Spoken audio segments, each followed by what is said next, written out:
What's up YouTube? Jeff Beck again from DopeTechDaily.com. Today I'm bringing you guys a video comparison of two of my favorite phones right now, the Pixel XL and the Samsung Galaxy S8 Plus. Now when the Galaxy S8 Plus came in last month, I knew that I was eventually going to have to make a decision between these two phones to decide what my full-time daily driver will be, at least for the next few months until the Note 8, etc. starts coming out, perhaps the OnePlus 5. So I wanted to walk through comparison of the things that I've been thinking about in determining which one to go with, and then we'll arrive at a decision here at the end. So first, the build quality on the two devices. Obviously, when you put these two devices up against one another in terms of the overall look and feel, one of them, to me at least, is heads and shoulders above the other. Obviously, looks are very subjective, but the Galaxy S8 Plus looks much sleeker, much nicer. If I've got two phones that are sitting on the table, someone's going to walk by and probably be more impressed with the look of this one. The Pixel XL looks quite dated compared to the Galaxy S8 Plus. You've got these tiny bezels on the S8 Plus. You've got pretty chunky bezels over here on the Pixel XL. You've also got this kind of weird pane here on the back of the Pixel XL, which I've grown to love. On the back of the Galaxy S8 Plus, very symmetric design. It's got all glass construction. Now, while the Galaxy S8 Plus is undoubtedly the prettier of the two devices, it's also a little bit thinner than the Pixel XL. Little bit taller. They've got a similar arrangement here on the very bottom with the ports and such. While it's certainly a prettier device, usability concerns sort of also come into the mix when you talk about build quality. And the fingerprint scanner, as I've mentioned before on the Galaxy S8 Plus, while it's not a deal breaker, it's definitely more inconveniently located than the center mounted scanner on the Pixel. And every time I go back to using these two phones, it takes me a second to find the scanner on the Galaxy S8 Plus because I'm so used to the convenience of that center mounted scanner. Now, another thing to come into mind when you're thinking about build quality is that the Galaxy S8 Plus has this curved screen to it. Not everyone out there wants a curved screen. On the Pixel, you do not have a curved screen. You've got a rather flat look here on the front. One thing that's very important when it comes to that is, as a lot of people have noticed and mentioned to me, it's hard to find tempered glass screen protectors for the Galaxy S8 Plus because of the curved edges. You can easily get tempered glass for this guy. Also, in addition, the Pixel, because it's got some metal here on the back, it's also a little bit easier to grip. It's not quite as slippery if you want to use it naked without a case, whereas the Galaxy S8 Plus is quite slippery. If you're going to use this without a case, it's probably also going to get scratched up a bit on the back. Now, the glass pane up here at the top of the Pixel will also get scratched up, but this guy's going to get scratches all over the back of its body if you go without a case. So those are concerns when it comes to the build. There's some pros and cons to both sides. So obviously there's really no clear winner. I think the usability, the Pixel wins out, and the looks department, the Galaxy S8 Plus is the winner. The next thing I want to talk about is the display. Now, the display on both of these are AMOLED displays. Samsung, though, always saves the best AMOLED displays for their phones. They've got the brightest panels. If you look at these two displays, obviously not the same wallpaper, but you can see the super deep blacks on the Galaxy S8 Plus over here. You do have some black in the wallpaper at the top. It's just not quite the same. It's always brighter, always deeper blacks, always higher contrast on their displays, and they also just tune them that way. And then, of course, you've also got the difference in the aspect ratios, the traditional 16:9 versus the extra tall aspect ratio Samsung went with that allowed them to slim down the bezels and make the phone look this way. Some pros and cons to that. Both of them are very nice displays overall, great viewing angles. I definitely give the overall contrast, brightness, and quality in terms of visual appeal to the Samsung Galaxy S8 Plus. But again, a lot of people are going to want to have that 16:9 display, and one of the reasons is because of watching videos. So if you're watching videos in YouTube, whenever you watch them on a phone like the Pixel XL, right, you get the traditional 16:9 aspect ratio, which is what most content is optimized for. Now, of course, when you go and watch the same video on the Galaxy S8 Plus, you can actually make this full screen, but content is not optimized for this extra tall aspect ratio the Galaxy S8 Plus has. So if you open up any video on here, yes, you can have this go full screen if you want to. You can see just by pressing the button there, but it's not optimized for that aspect ratio, so you don't get quite the same quality that you would get on a 16:9 display. So there are some pros and cons to both when it comes to the aspect ratio. That really just depends on where you fit. If you prefer getting this little bit of extra screen real estate with the slim down bezels and the 6.2-inch extra tall display, that might be a consideration. but some people are going to prefer that 16:9 aspect ratio. Overall, though, when it comes to display, I'd give a slight edge to the Galaxy S8 Plus because I just love this beautiful panel, and also the big panel is great for playing games. Next, let's talk a little bit about the performance and specs on these two phones. On the Galaxy S8 Plus and the Pixel XL, you got 4 gigs of RAM. You got the Snapdragon 821 over here on the Pixel XL. You've got the Snapdragon 835 on the US model here of the Galaxy S8 Plus. You can also get an Exynos model internationally, which is en route to me. Some people asked if I ordered that. I did. Just got held up in customs. Overall, in terms of day-to-day performance, you're not going to notice a huge difference between the Snapdragon 821 and the 835. To be honest, I mean, when it comes to smoothness, because you've got stock Android on the Pixel, I find that the difference between the smoothness is very minimal. I'd give the Pixel a slight advantage because of that stock Android software. Talk a little more about that in a bit. When it comes to gaming, though, playing intense games like Injustice, other things like that, Vainglory, I mainly reserve that for my Galaxy S8 Plus because it does have such great gaming performance on the 835. It's a bit more efficient. It's also got that bigger screen, as I mentioned before. Another consideration to think about when you're purchasing a Galaxy S8 or a Pixel is that you also have the storage configurations. The Galaxy S8 Plus comes with 64 gigabytes by default, whereas if you buy a Pixel, you have to choose between 128 and 32 gigs, which I think is kind of a shame. You see, I've got the 32 gigabyte variant because I thought 128 was maybe a little too much, but that's a consideration you do have to make when you buy the phone. So when you're buying a Galaxy S8 Plus, you don't have to worry about that. And I personally think that 64 gigs is the sweet spot because I'm never going to use 128, but I also like to have a little bit more room than 32 just because of games, etc., things that I might want to install that are a little bit larger, downloading Netflix movies. So when it comes to the overall performance, gaming is definitely an advantage of the Galaxy S8 Plus. Day-to-day performance is pretty much neck and neck when it comes to the processors and what they have to do. I definitely like the stock 64 gigabytes on the Samsung Galaxy S8 Plus. I wish that Google would have went with that on the base model, and hopefully they'll do that going forward. Otherwise, the next thing that's very important when it comes to performance is the software. Now, Samsung did make quite a few nice changes to their software this year.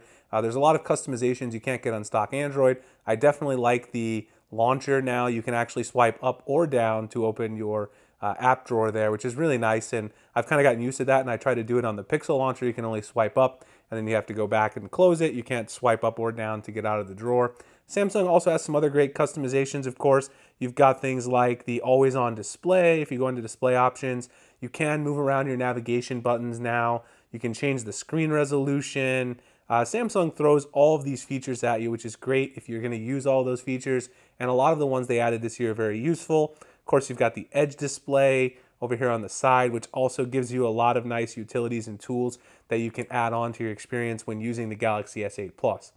In general, I think Samsung did a great job with their software this year. There is still a little bit of lag here and there. It's nothing too crazy, but if you're navigating and multitasking big apps like games, watching, some really high resolution video, YouTube or Netflix, while also trying to do other tasks, if you're a heavy user, you're going to notice a little bit of that here and there. On the other hand, on my Pixel, I was running the latest stable version of Android. Now I'm running the Android O beta. That's one huge advantage of having a Pixel device is you can install beta software and also get up-to-the-minute latest Android updates from Google. Stock Android is no doubt the smoothest version of Android you're going to get because it's optimized and tuned by Google from the ground up, made for the Pixel, right? And they do a lot of the debugging on their own device. So, of course, when it comes to the overall smoothness and lack of jank, I'm going to say the Pixel XL does have the advantage when it comes to software, but it's really not heavy on the features. Even with Android O, which has got some nice, cool new features in it that have been added in, like, for instance, the notification dots, picture-in-picture mode. Samsung still has more features overall when it comes to things like, always on display. You're not going to get that on the Pixel XL. So if you're someone who really wants all those extra features, the Samsung Galaxy S8 Plus is the way to go. But if you're more of a minimalist and you also want to have the chance to get up-to-the-minute security updates from Google directly and also get the latest and greatest version of Android for at least a couple years, the Pixel XL really excels there. It's also a tiny bit smoother. I am not saying the Galaxy S8 Plus is a very laggy phone because it's not at all. Next, I want to talk a little bit about the camera on the Google Pixel XL versus the Galaxy S8 Plus. I'm going to show you guys a little slideshow of a few shots that I compared between the two that I've taken with both, and then we can talk a little bit about them afterwards.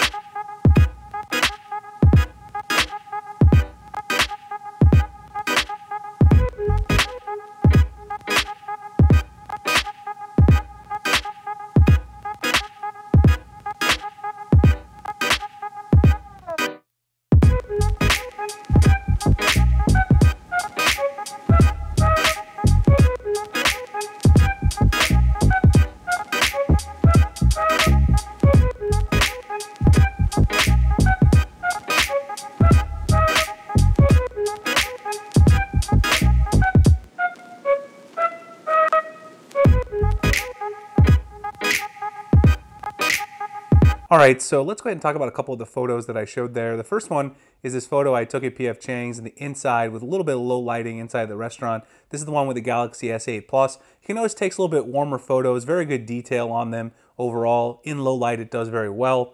And then you have the picture that I took here. You can see this one is with the Pixel XL. The Pixel XL does a little bit better job of reproducing the exact colors, not quite as warm. It doesn't over soften quite as much as well. I think in general the HDR Plus algorithm that Google has built into their software does a better job in low light sometimes of removing the noise while also doing a better job of the color reproduction. Another example that I'll give, which this one is entirely up to preference. Some people, I posted this on Twitter, some people prefer the S8, some people preferred the Pixel XL. This one right here is the Galaxy S8. As you can see, this is a nighttime, right at dusk, low light shot outside. You can see that you don't see too much detail in the clouds on the Galaxy S8 shot, but you do have a very brightly lit shot, even though there's very low light here. And if you zoom in, you've also got pretty good detail on the trees and the leaves. If we take a look at the shot that I took with the Pixel XL, which is right here, that's the Pixel XL right there, you'll notice that you have more detail here in the back. You can see a little more detail of the clouds in the back there. Also, the sky's got a little more color to it, but it's also a little more dimly lit. So in this one, it's really a toss-up. It depends on if you prefer that detail being brought out in the background versus the lighting and the overall brightness of the scene. So overall, when it comes to the camera quality, I would say that they're very close, but the HDR Plus algorithm, the software, is what really makes the difference. The sensors and the hardware and cameras with smartphones is not really where we're seeing a differentiator these days. And for me, I will take the HDR Plus on the Pixel and give it a slight advantage. I'm not saying the Galaxy S8 Plus has a poor camera, has a very good camera, and in certain situations it can beat the Pixel, but in most of the versus situations I've compared them, the Pixel comes out on top slightly in the more of the situations than the Galaxy S8 Plus comes out on top. The next thing is speaker quality. This one is really just a real short one. They both have not that great of speaker quality here. Neither of these really get that loud, to be honest with you. Galaxy S8 Plus is probably a little bit louder when it comes to speaker quality, but the audio quality when watching media on these, neither one is really ideal. It'd be great to see true stereo speakers come back to a flagship, but that also has compromises in the build, the bezels, etc., things like that. Companies may not want to make those compromises overall. All right, so that's pretty much a rundown of the things that I've been considering. Most of the other things on these phones are equal when it comes to, things like fast charging, USB Type-C. They've got that. They both have a headphone jack. A lot of the other things here are great. Of course, one big feature I know a lot of people are going to jump on, which I didn't mention yet, that really is an important one to me because I don't use my phone in the rain much here in Arizona. The Galaxy S8 does have, and S8 Plus do have the IP68 waterproof, dustproof, whereas the Pixel does not, and that is a huge feature and something that's important to a lot of people. So I do think that's important. It's just not something that I end up using in Arizona all that much, but something that a lot of people around the country would use. One last thing I will mention, which gives the Galaxy S8 Plus an edge in a lot of categories, are the accessories available. If you're looking for a case for your phone or skin, there's a lot more manufacturers making them for the S8 Plus versus the Google Pixel XL. That's just a byproduct of the fact that Samsung sells a whole lot more of these than Google is going to sell of these phones. People want to make accessories. But do remember that I mentioned before, tempered glass is not easy to find for the curved screen. So if you want tempered glass, the Pixel is really the way to go there. All right, so that's my full overview. So the question is, which one of these guys am I going to go with? I am going to continue to stick my regular SIM card in the Pixel XL. Not sure I'm going to stick with the Android O beta for very long. I may roll back to the stable build of Android. That's mainly because of a couple of things that I mentioned in the video. It's overall a smoother experience. The camera is slightly better, and I like having that up-to-date version of Android and the ability to play with the beta if I want to. The Galaxy S8 Plus will be one of my phones that are in rotation.